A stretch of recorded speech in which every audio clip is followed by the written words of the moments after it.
the suggestion under advisement.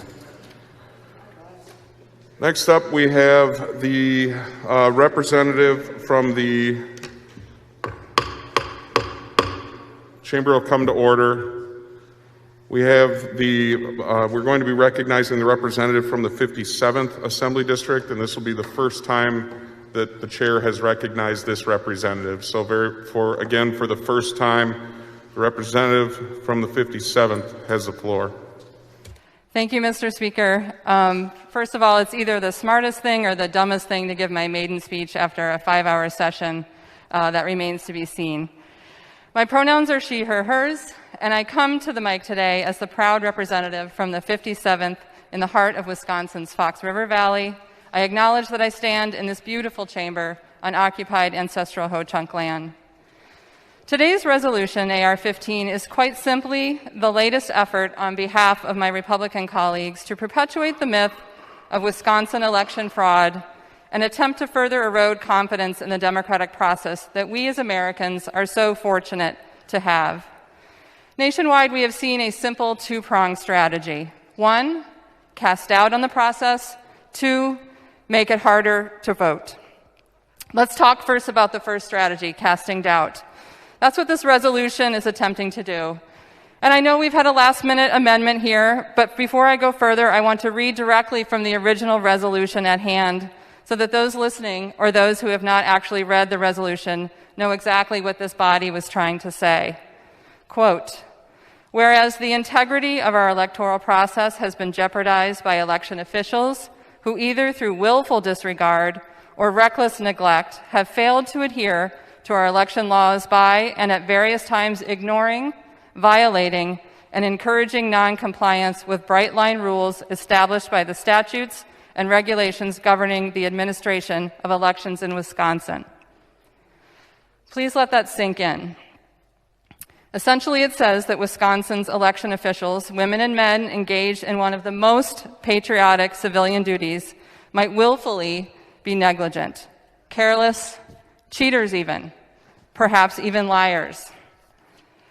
I spoke to the clerk from the city of Appleton and the clerk from Outagamie County early this morning, and I asked them both, what would you say to someone who said, "I have lost faith in the electoral process.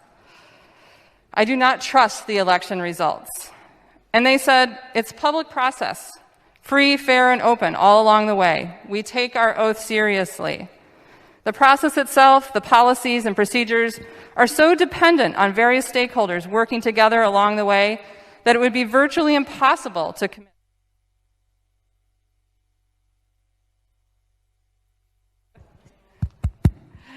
We depend on one another, we work together, and we take an oath, and we take it seriously.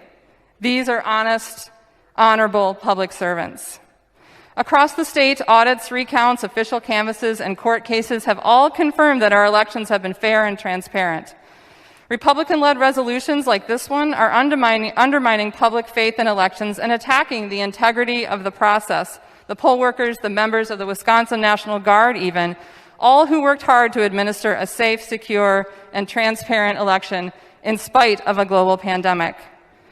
Where Republican legislators have resorted to fear-mongering and strategies to cast doubt, the reality is that the majority of people have not lost faith in the integrity of American elections. They have lost faith in the integrity of the Republican Party. You know what the most effective way to restore confidence in the integrity of our elections is? Tell the truth. Stop repeating unproven lies. Let's take a look at our friends at the Heritage Foundation. According to their own voter fraud search database that you can all look up, how many Wisconsin incidences of voter fraud in 2020 do you think have been documented? 1. How about 2018? 1. Let's go all the way back to 2016. 2. In spite of evidence to the contrary, the Assembly Committee on Elections recently held an informational hearing within hours of my state senator's accusations of unsubstantiating wrongdoing in Green Bay. The so-called informational hearing was clearly more of an opinion hearing because the only invited speakers were those carefully culled to fit this nationwide and ad nauseum Republican talking point of election wrongdoing. The so-called testimony from the selected few was a litany of folks who appeared to hold some personal grudge against the mayor and his administration. It veered off the road into an embarrassment of speculation, innuendo, and baseless conspiracy theories. And given the identity of the mayor's biracial staff and former staff members called into question, comments from invited speakers sadly often move beyond the bizarre and into suspicion and into not so thinly veiled racism, misogyny, and even homophobia. Today's resolution opens doors for more of the same sham hearings that are continued to waste the taxpayer dollars, chasing non-existent allegations of fraud from those who simply do not like the election results. It sets the stage for continued attacks and hunts without evidence of election problems in Wisconsin, and in Wisconsin's urban communities in particular. Unless your party defines election problems by the fact that more BIPOC people turned out in record numbers in 2020. Now, I know we like to think of ourselves as special and different here in Wisconsin, and maybe when it comes to our football team or our old fashions or our cheese curds, that's true. But when it comes to resolutions like these and the package of bills recently introduced to change voting laws, I'm afraid Wisconsin is just like any other state trying to make it harder to participate in the most sacred of democratic processes. Here's where we come to part two of that two-pronged strategy. According to the Brennan Center for Justice, to date, 43 states have introduced more than 250 bills that attempt to restrict voter access in one way or the other. These bills and resolutions, like the one on the floor today, are indeed a direct backlash to the historic voter turnout we saw in the 2020 election. Grounded in rash and baseless and frankly racist allegations of voter fraud and election irregularities, state legislators have introduced at this point 4 times the number of bills to restrict voting access as compared to this same time last year. A sample of the Wisconsin bills include everything from making it harder for those indefinitely confined, making it such that they would have to have a statement under oath, have a sworn statement from the doctor treating them, make it illegal for employees at retirement homes to even remind their residents of voting and encourage them to participate. Yet another would prohibit the Wisconsin Election Commission and municipal clerks from sending out ballots en masse, as we did to 2.7 million Wisconsin voters this year. With seemingly no purpose but to place barriers to voter engagement, some have gone so far to call this sore loser legislation. The good thing about nationwide trends is that they reveal patterns. The bad thing is that these patterns often reveal the seemly underbelly of those who don't govern but hoard power.